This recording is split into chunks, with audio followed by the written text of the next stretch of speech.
ni lepo biti v koži, kad dobiš 8 golov, ampak če smo realni, pol to ne boli. Mi vemo, kaj so naši cilji, loviti 9. mesto, tako da prišli smo v nepravem trenutku v Mariboru na proslavo šampiona in oni so vse naredili, da so nas danes zmleli. Moji fantje, nimam jim kaj učitati, kljub temu je razlika velika. Ponosni smo na to, kar delamo. Jaz sem jasno izredno ponosen na moštvo, katero vodim, na fante. Delajo izjemno delo in to ne na nek kratek rok, ampak zdaj že zelo dolgo.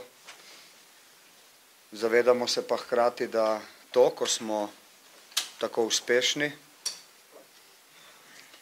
prinaša veliko odgovornost v tem smislu, da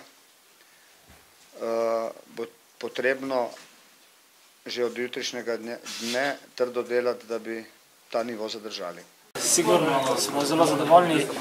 Normalno, da smo ta naslov pričakovali in dali smo danes spet vse od sebe, da smo nekako čim prej prišli do prednosti in sigurno smo lahko zelo zadovoljni spet z novim rekordom Maribora.